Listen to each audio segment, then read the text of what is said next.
buzzword from New York to Washington to Motor City. That's right. And what's best for you, though? John Q. Taxpayer. Should Congress send a big check to the big three or tell them all to take a hike?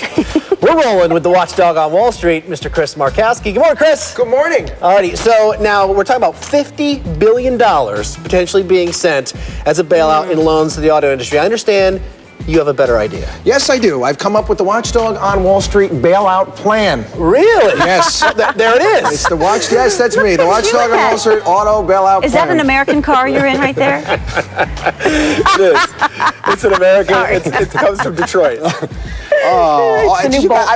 Before the bailout plan, did you guys see that these guys took private jets to go ask for $50 billion? I want to take the Daily Buzz G5 here every Thursday when I come. Yeah, right. Asking the taxpayers for more money and flying there on private jets. It's like showing up at the soup kitchen in a Mercedes-Benz. Kinda. Come on now. All right, so what's your plan? What's your plan? Rather than spend $50 billion, because basically I watched all these hearings, because I'm a dork like that, and watched C-SPAN. They haven't come up with any sort of plan whatsoever what they're going to do with it. We're asking, well, we're going to give you $50 billion. What are you going to do with it? I say we give them $50 billion, but we buy $50 billion worth of cars.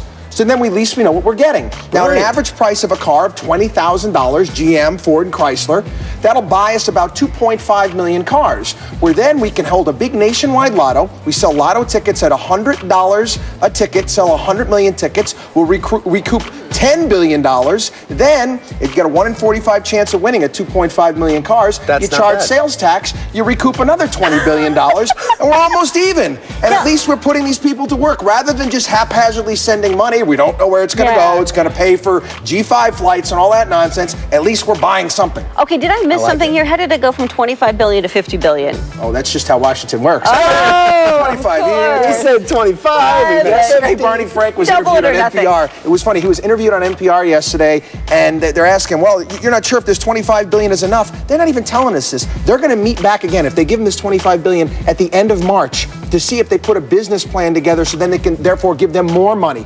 I want to see everybody out there in listener land try going to a bank and saying, hey, you know what? I need $25,000 because I want to start a coffee shop. They're going to ask you for a business plan. These guys have got nothing. Zero, zilch, nada. Do you think they're going to get bailed out?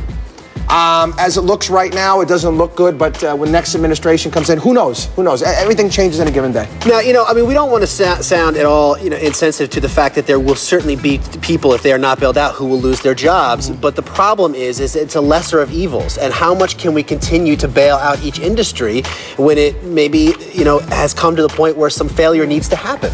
If you could show me how you're going to go about turning this industry and this business around, I'd say fine. But you haven't shown anyone that. 1 + 1 will never equal 10. And you could keep throwing money at this till we're blue in the face. We're still going to lose. Well, Chris, thank you so much. a printout of his bailout plan, because we want to see that. We want to see the numbers, the fine print. Are we going to put those cards together with his picture on the little sports car? Absolutely. I like that for Chris. Hey, we're getting another check on your weather. That's coming up next. Stay with us. We're back in just a moment. To our Watchdog on Wall Street about the pros and cons of bailing out the American auto industry.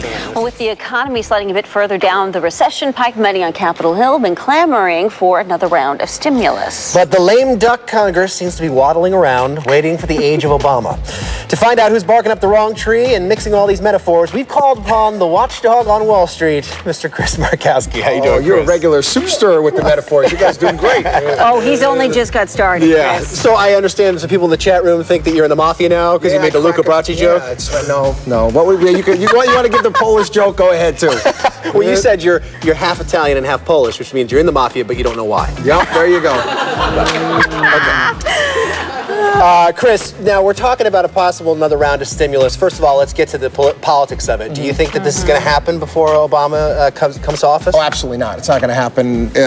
Maybe not until next January or February of this year. I'm not exactly thrilled with the idea. We saw how well that last stimulus package worked out for us. See, that's the thing. So many people they sort of act like it's just a given that a stimulus package would be a good thing. But this money, people talk about, I get a free check in the mail. It's not free. It's not free, is it? No, absolutely not. But the thing is it depends on how you go about handling stimulus. We had a stimulus package back around 2003, or if you do recall, we started saying, okay, you can write off computers to a greater degree. Even you can get a discount on a Hummer. You get deals over cars over 2,000 pounds. If you target various different businesses, small business owners, to go out there and spend and invest and do the things necessary, they're going to do so, which then in turn is going to stimulate the economy. Just dropping money, flying a helicopter over the country and dropping money out of it is not going to help. So why didn't this most recent stimulus package help? Sending checks, the whole idea was to get that money back into the economy, but it didn't seem like it got back into the economy. Where did it go? It worked for a quarter.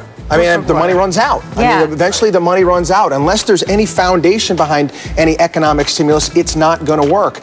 I've been advocating here. You want to, handle the problems that we're having in the markets and what's going on there. You need to have targeted tax cuts. You need to have capital gains tax cuts. You got to tell business owners, say, hey, you know what? Go out and buy those new computers. We'll let you deduct the entire amount right now. That's going to get things moving and grooving. Yeah, but you say that, but critics will come back and say, well, that's only going to benefit the rich people. That's not going to help the poor people. Well, someone has to make the computers. Someone needs to make the automobiles. Someone needs to do all these things. It always filters down to everyone. It's just how the economy works. Just flying around and dropping money out of things. It's just people go to Walmart, they make a couple purchases, and then it's gone. Yeah, they don't have jobs to show for it. Yes. Shake that body out of bed, people. It is a Thursday, November 20th, 2008. This is the Daily Buzz. Andy Campbell along with Andrea Jackson, Mitch English, and Kia Malone.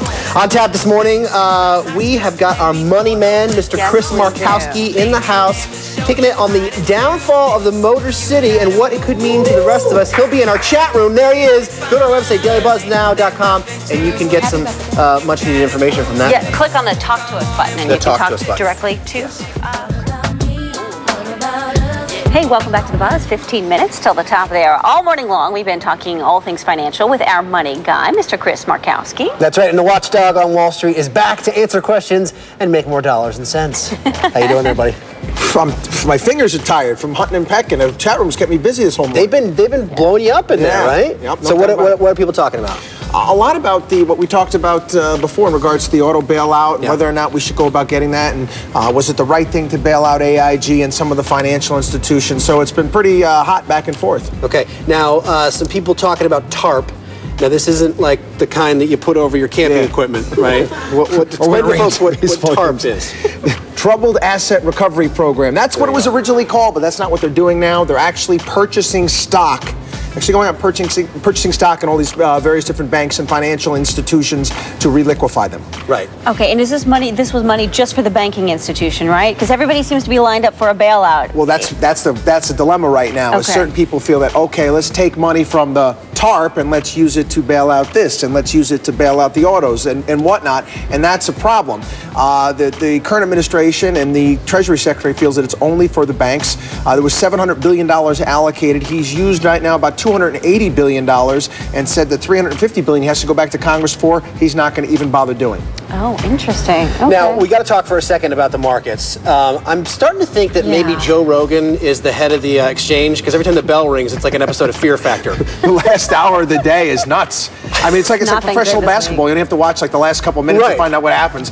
But, yeah, it's a lot of big-time crisis of confidence going on in the financial markets, one story after another. And I think also a lot of it has to do with all the news stories. What's going to happen with the automakers? What's going to happen with the TARP? What's happening with jobs? And it's making people nervous. Right now, the yield on the S&P 500, the dividend yield is the same as a 10-year Treasury. That's how cheap it is. How do we get out of this? I know that's the million-dollar question, but I mean, it's all about confidence. When does the confidence? Do we need to lay down on the couch with somebody while they stroke us and talk about our mom? You know what happens? In some ways, in some ways that may need to happen. Maybe when Barack Obama takes office, maybe that'll come a little bit back, because psychology does play an enormous part in it.